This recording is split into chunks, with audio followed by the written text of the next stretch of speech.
Hello YouTube family, સ્વાગત છે તમને મારા નવા વ્લોગમાં। કેમ છો મિત્રો? આઈ હોપ કે તમે બધા સારા રહેશો। મસ્ત મજાની સવાર થઈ ગઈ છે અને સવારમાં એક મને એવી વસ્તુ મળી જોવાની કે તમને આમ આનંદ થાય કે તમે એમ વિચાર કરો કે કોઈ વસ્તુ એટલું સુંદર કેમ હોઈ શકે। તો તમને બતાવું। આ બાઇક નહીં હો મિત્રો, બાઇક તો એટલી સુંદર છે જ તે, પણ આ તમે એકવાર જુઓ, આ વૃક્ષ જેને શીમળો કંઈક કહી શકાય, કાંઈ ખબર નહીં નામ મને। આ ફૂલ અહીંયા રસ્તામાં મસ્ત ખરીને પડ્યા છે, સમજો। આ પ્રકારનું કાંઈક ફૂલ છે, મસ્ત છે। આમ કેમેરામાં તો એટલું બધું નહીં આવતું હોય, પણ આમ ખીલીને મસ્ત થયેલા છે જો।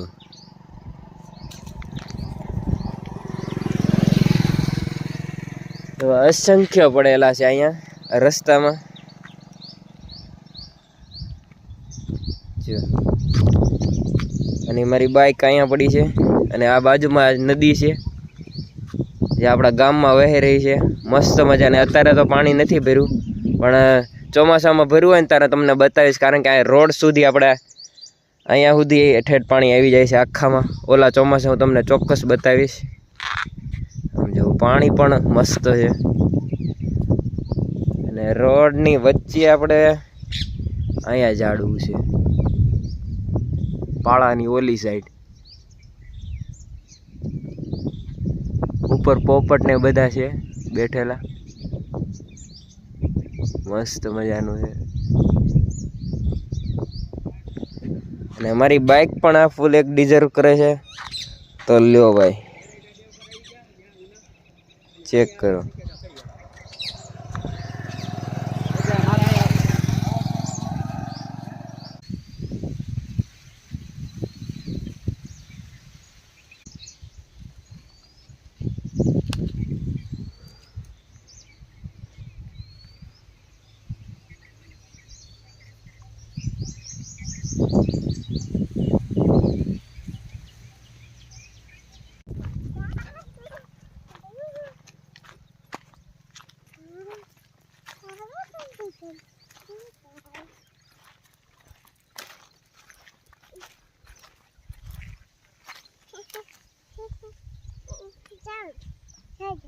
જવા દો?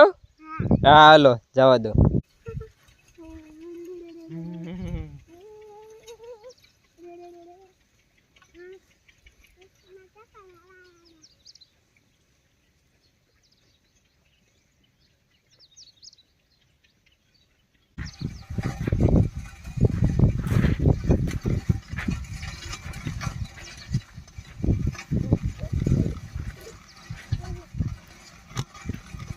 દવા છાંટવાની શરૂ કરી દીધી છે, તો ફટાફટ પહેલાં થોડુંક છાંટી દઈ। જો આટલામાં છે, અહીંયા છાંટવાની છે અને ઓલા પણ આ ટાટર બતાવી એની બાજુમાં જાય છે, અહીંયા ત્યાં છાંટવાની છે। પહેલાં આમાં છાંટી દેવી। ઝાડને આપણે નવડાવી દેવાની છે એટલે એ દવા છાંટવાની છે, કારણ કે આ ઝાડ વહી ગઈ છે એટલે આપણથી કદાચ રહે તો રહી જાય તો એમ, કારણ કે આ જાવા મણી છે। ઘણીવાર મિત્રો ઝાડ આપણે વાવી છે ઉગતી પણ નથી, હલખર ઉગી ગઈ હારી, પણ એવું થાય છે કોને ખબર હું વાંધો છે, રોગ કહી શકો। ત્યારે જાવા મણી છે, પીળી થઈ ગઈ છે આવ, અને હુકાવા મણી છે, કાંઈ વાંધો દેખાતો નથી, પણ હું એ કંઈ ખબર નથી। અત્યારે દવા છાંટું છું, જો કદાચ એ સારી રહેશે તો હું બતાવીશ, બાકી બગડી જાય તો નહીં બતાવું। એટલે આવા અને પછીના વ્લોગમાં તમને ક્યારેક કદાચ એ ઝાડ તમને આ અને ઓલી ઝાડ બેમાંય પ્રોબ્લેમ છે। આમાં આ ઝાડમાં બહુ વધારે પ્રોબ્લેમ છે, આમાં ઓછી છે। જો ભવિષ્યમાં સારી રહેશે તો હું વ્લોગમાં બતાવતો રહીશ। હા પણ એ છે કે આ જો આ ઝાડ કેવી મસ્ત ઊભી, આમાં ને ઓલામાં કેટલો ફેર છે। આ કેટલી આમ મસ્ત ઉગી, આને કાંઈ વાંધો નથી, કાંઈ રોગ નથી, અને આમ ચકાચક ઝાડ થઈ છે આપણે। હંમેશા મિત્રો દવા છાંટવાની શરૂઆત છેલ્લેથી કરવાની, જેનાથી થાક ઓછો લાગે। અને તમે જે ખાઓ છો ને, જે શાકભાજી, જે બકાલું જે પણ છે એ ભાઈ ઓર્ગેનિક નથી આવતી, દવા વગર અત્યારે કાંઈ થતું જ નથી એવું છે।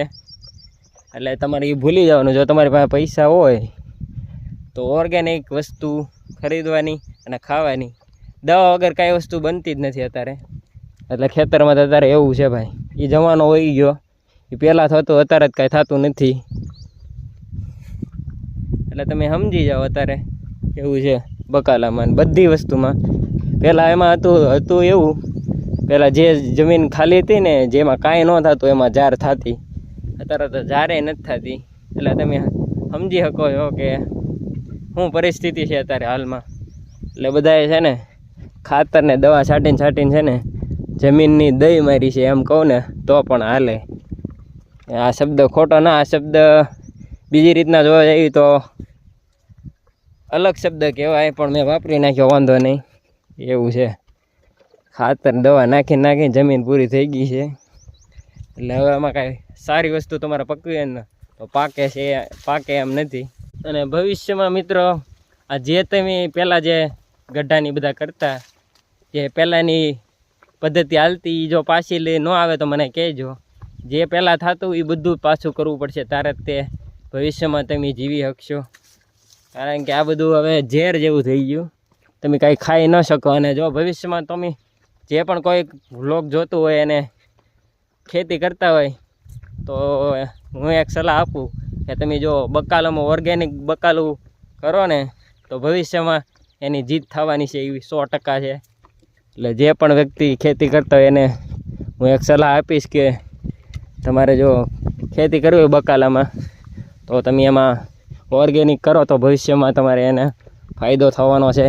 એ સમય આવશે જ તે કે લોકો ઓર્ગેનિક એટલે કે બકાલું ખરીદવાની પર વધારે ધ્યાન દેશે. એક સમય આવવાનો જ છે. પ્રકૃતિએ બધે વસ્તુની નિર્માણ કર્યું, પણ આ અત્યારના બધા જે યુવાનો છે એ બધા, અત્યારે મેં થોડાક દિવસ પહેલાં તે ઇન્ટરનેટમાં જોયું હતું કે પ્લેનથી કેમિકલ દ્વારા વરસાદ કરવામાં આવે છે. પ્રકૃતિ સાથે આ બધા ખેલવાડ કરે છે એ બરાબર ન કહેવાય. ભગવાન હારે તમે ખેલ કરો એ કંઈ બરાબર થોડું છે. આ બધું થાય છે એનું જ કારણ છે.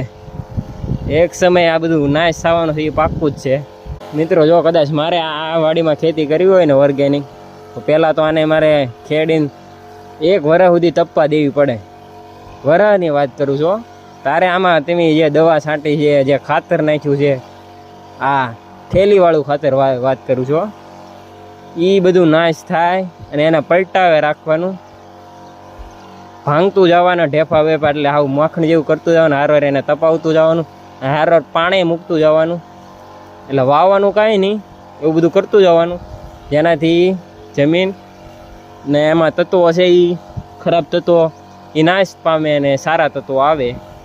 એ એક ધ્યાન રાખતું જવાનું. જે આમાં બિયારો થયો છે એ કદાચ 50% જે કદાચ ઓછો થાય તો એવું બધું કરવું પડે, તારે કદાચ તમે ભવિષ્યમાં ઓર્ગેનિક ખેતી કરી શકો. આમાં અત્યારે તમારે કરવું હોય ને તો થાય નહીં. વરાવ પછી કદાચ આમાં એ બધી પ્રોસેસ હું કરું ને તો આમાં વરાવ પછી થાય એમ છે. ત્યાં સુધી એમાં જેટલા નકામા તત્વો છે એ ખૂટે એમ છે ને, એ બધા પહેલાં પૂરા કરવા પડે, ત્યારે ઓર્ગેનિક ખેતી થાય. એમાં કદાચ કરવી હોય ને આપણે તો હું વિચારું છું કે આમાં ભવિષ્યમાં કરું, પણ જોવી છે એવી. મિત્રો હું ભવિષ્યનું ઘણું વિચારતો હોય, એમાંથી અત્યારે તો મેં 2 વસ્તુની બહુ વિચાર્યું છે કે આ કદાચ હું 2 વસ્તુ નહીં કરું ને તો મને તકલીફ પડવાની છે ભવિષ્યમાં. આ જે યુટ્યુબ ચેનલ હું ચલાવું છું એ સારી રીતના નહીં ચલાવું કે ભવિષ્યમાં કાંઈક મારે આડોળું કાંઈ થયું તો એ મને તકલીફ દેશે. કદાચ હું શરૂ નહીં રાખું તો, અને નહીં કરું તો, ધ્યાન હરખાને નહીં દઉં તો. અને બીજી વસ્તુ છે કે આમાં ઓર્ગેનિક ખેતી કરી હોય ને મિત્રો તો 100% રિઝલ્ટ આવવાનું છે એ પાક્કું છે.